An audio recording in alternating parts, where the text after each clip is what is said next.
Welcome back to Bazooka Kickboxing and MMA. Today's video powered by Hayabusa. It's all about body shot defense and how not to get hit with it.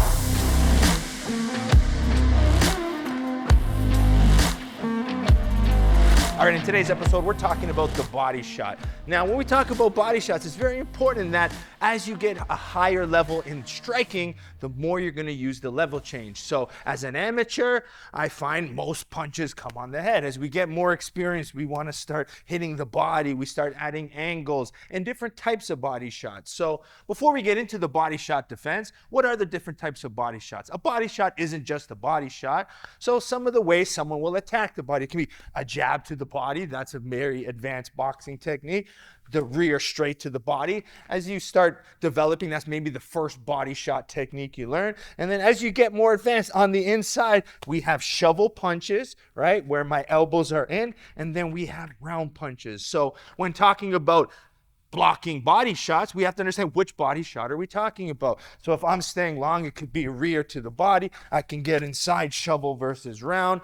But what makes a good body shot land, it's that level change, right? So you can defend your head, but it's going back to the body, then back to the head, the up and down, which makes the body shot successful. So you need to be aware of that. So it would be nice that everybody just approaches the body shot. No, you get that body shot by hitting the head, then going back down, creating angles, creating distractions. So there's more to this topic than this is how you defend it. So first things first, when you defend it, the number one thing, if you know someone's trying to attack you to the body, what do they have to do? They have to get inside. So Abiel is a very good pressure fighter, good with his hands. So if Abiel pressures me and he gets inside here, he's punched my head already. I know he's going to the body. So first step to not getting hit with body shots is you got to continue to move your feet. This person needs you to be shelled up here. So as soon as they get inside, I move my feet. I start circling.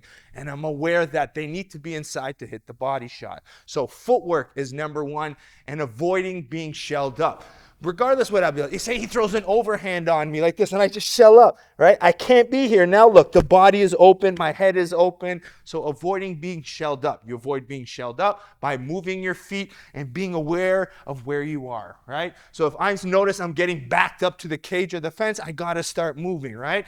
Everyone in MMA talks about that warning track that we see. As soon as you're backing up and you start seeing that warning track, you have to be circling to avoid being shelled up. Okay, so that's step one. Don't get shelled up. Continue to move your feet. Now, each form of defense, right, we talk about they're going to attack your head to get to the body. Why that's a good strategy is most people, especially with bigger gloves, if the punches to the head come, we rely on a high guard, right?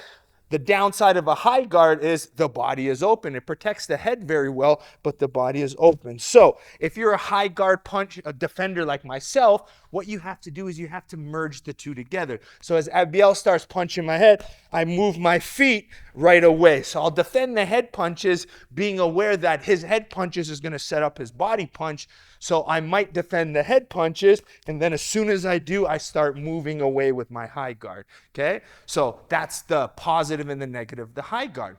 Now, a lot of good boxers, what do when they know someone attacks the body, right? They hide their body using a Philly shell. So in MMA or more boxing where you'll rely more on head movement, right? You have to be a little bit more experienced for it, but at least my body is covered, right? You have to use a little bit of that Floyd Mayweather blocking, shoulder rolling off of here, but at least your body's protected, right? There's a downside to that is, hey, guess what? Your leg are open for leg kicks. It's more boxing focused. You have to have more experience with timing. So there's an up and a downside to that one as well.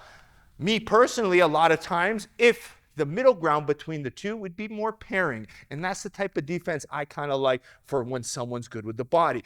Because at least Abiel throws his 1-2. If I'm shelled, look, it blinds my eyes and it leaves my body open. But when I parry now, right, it leaves a little bit more distance. So if Abiel then rips that left hook, I have the range to look. I have the timing to see it. So say 1, 2, 3, look at this. Bing, bing, boom. I could move, right? Or I can be 1, 2, move my feet. The parry works well when someone's attacking that body because it gives you that little bit of an extra space, okay? So if I can't move my feet and I don't want a high guard, it's this parrying motion. Hands away from the head, you can be a little bit more dynamic. You can still block, you can still counter. So that's my personal preference when someone does go to attack a body. Now, when we go to further on of it, when we talk about movement and distance management, now say I can't defend, right? He got me here, he shelled me up. My main thing I have to do from this point now, if we're talking about even boxing, it's okay, is getting in and start clinching up, right? Once I start tying up the hands and I pressure inside, I take away their ability to generate big power with the body shot. So I'll start tying them up and pressuring in. Okay, see how right away I pin the hands here.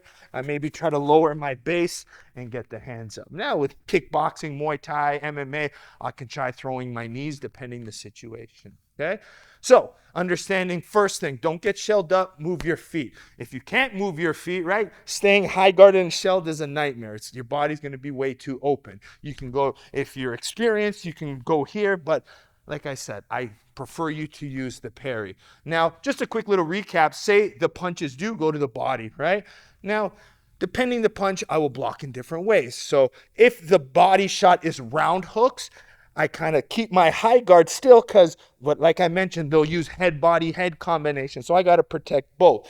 Now, a nice key when I'm defending on the inside is I like to keep my palms open, right? So it gives a little bit more surface area on my head. If I'm closed up here, right, there's a little bit more space. Now, the biggest mistake people make when the body shot comes is they defend them like this. They disconnect their hands from their head. So now Abiel goes body shot first, and then he remixes upstairs, bang, I'm in trouble. So by keeping my fingers on my head and release this down, I can defend the body and the head. Okay, it's not ideal, but at least I'm covered with larger surface area. So on the round hooks, I use a fold.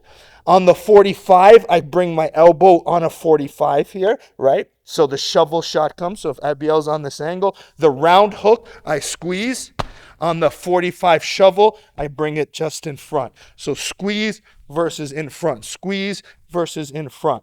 The in front 45 protects my liver a little bit, okay? So I have this option. So when you create defensive combinations, right, I want you to practice more advanced. So ideally, it'll be a 1-2 to get me to shell, where 1-2, I can parry. And then see my hands here? He can go a round hook here, boom, then go to the body.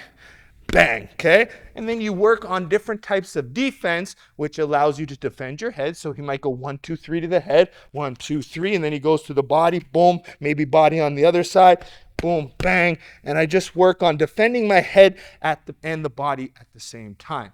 So the ultimate end for you to learn good body shot defense is practice combinations that get you to defend your head, defend your body, and then go back to the head, right? But like I mentioned, don't be there in the first place if you know they're attacking your body. Move your feet, adjust your defense, and then now you know that you have to kind of create movement with your feet. Now, my last high-level point for everybody, even when you're parrying, know where you are on the ropes. So if I know he's going to the body, I'm going to keep creating distance and space between. So if Abiel throws a 1, 2, 3, look, I can stay here and parry, but look, he's close to me. So the one point I want you to do is calculate your step backwards. So look, now each time he punched, I slowly moved my feet. I was able to still get a nice parry, more distance away from the punch, and I kept my liver and my body further away from him. Okay? I know there's a lot in this video and a lot to learn and a lot to study, but I want to give a big general idea of body shots. To say here, yeah, all you got to do is fold and bend. That would do a disservice to you and my loyal followers on the page, okay? Move your feet, don't get shelled up, adjust your types of defense. Each form of defense has a positive and a negative. Understand that. I do think dynamic defense, high guard, mixed with parrying, mixed with head movement, mixed with stepping, all makes the best fighter in the world. Mix and match your striking and your defense as well. All right, hope you enjoyed today's episode. Make sure you keep liking and subscribing to Bazooka Kickboxing and MMA, and support our channel by supporting our sponsors. We have Hayabusa by going to HayabusaFight.com, linked below. Perfect Sports Nutrition, code Bazooka20 gets you 20% off all of your supplements. And last but not least, BazookaTraining.com, online curriculum taught by me for less than $10 a month, and every single week you get 3 brand new new videos. And these videos have been updated in 2024 now, where we can make sure you're getting live class drills. So me teaching my live classes from my beginner classes, my intermediate, my advanced, an inside look here at what we do at Bazooka Kickboxing for such a great price. So use it, get on it, and become a better martial artist in 2024. And we'll see you next week here at Bazooka Kickboxing and MMA. Welcome to Bazooka Kickboxing and MMA online training. I'm Bazooka Joe Valtellini, the owner here at Bazooka Kickboxing and MMA. Over the past year, I've designed and created a website to teach Bazooka curriculum at home and across the world. The purpose of this website is for you to, one, hit your fitness and health goals, all while learning world-class martial arts instruction from me. The beautiful thing about this website, it's geared for all levels. So if you're learning martial arts for the first time as a beginner, we help you progress into the bigger stages. And if you're a pro fighter, guess what? We have different fight concepts for you to improve your tool set and your skills in the ring or cage. As the fastest rising kickboxing world champion and a lifelong martial artist with over 30 years of experience, I've been able to combine my passion for martial arts and teaching to create this website. This website's going to give you some of the tricks, secrets, and inside look at some of the training I use to win my world title. Once you subscribe to this site, you're going to be getting weekly training videos and tutorials that you can do from anywhere. The sections are broken up into 3 parts. The first is bag workout. So if you have a bag at home or at your gym, you can use these workouts to supplement your training. The second is at-home workouts. A lot of us don't have the room for a bag or a bag in general, so these workouts are for no equipment needed and you can do them anywhere. And finally, the tutorial section. If you're having any problems with a specific technique or fight concept that's covered in any of the workouts, go to the tutorial section, learn the technique, and then go back to the workout, and this time, do it with proper technique. One of the added benefits once you subscribe is the forums section, where you can get a more personalized experience where you can ask questions and I'll be able to go in there and answer them. It's all about building a team and a community of martial artists helping each other grow. So subscribe now to get access to all the videos plus more, so you can be part of the squad here at Bazooka Kickboxing and MMA.